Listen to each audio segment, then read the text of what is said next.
Why did I laugh tonight? No voice will tell. John Keats' depressing yet enlightening romantic poem written in the confusion of ever-changing life. The poet's journey to answer the impossible. Why are we happy when we know we will die? Well, because, as Keats answers, death is the ultimate release, the only constant, the path to eternity.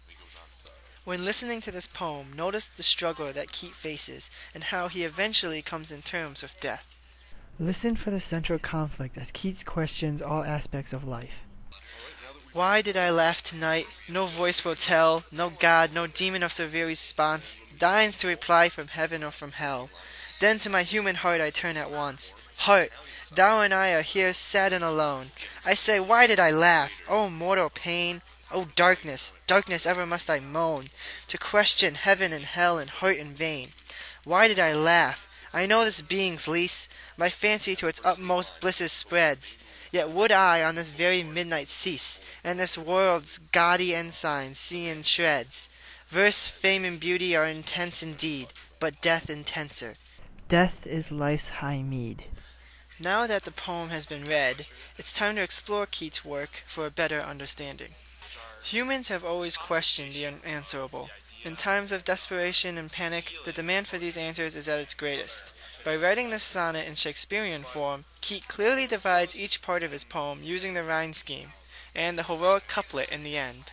The central divisions are questioning religion, questioning himself, and questioning death, and finally the acceptance and answer to his question. In the first 4 lines, Keats turns to the most influential source of answers. In these times of desperation, he asks religion, why does he laugh? How can people be happy staring in the face of death? However, no being, God or demon, deigns to reply from heaven or from hell. Heaven is contrasting from hell. One the paradise, one the prison. It's as different as happiness and sadness. Religion gives him no answer, no response to his pain, so he turns to himself. My human heart I turn at once. He is sad and alone. His heart gives him no answer. Religion in his very own knowledge has left him to dwell upon his own question. He suffers alone in the darkness. It pains him to be so unknowing, in the dark, to question heaven and hell in vain. His cries to the dark are both literal and figurative. Literal in the sense that the darkness of the night, and figurative for the darkness and confusion in his mind. The next rhyme scheme is Keats' desperate plea to find his answer. Why does he laugh? His question remains. He knows of life and he knows of happiness. I know this being's lease. Yet Keats is fearful because death is sudden. It can happen at any time. I on this very midnight cease. Will he die tonight before his answer, or tomorrow, or maybe the next week? He is worried he will leave this world without any resolution. The heroic couplet is Keats' answer, the acceptance to his fate, humanity's fate. Verse, fame, and beauty, all aspects of life. However, these do not last. These are not eternal. Verse or knowledge, literature, changes with time. Fame fades away, and beauty withers with age. Keats realizes that death is the only constant of life. Death intenser. This is where the change of tone occurs. Keats' initial tone of fear and desperation becomes acceptance. For all the happiness in life, death is the payment.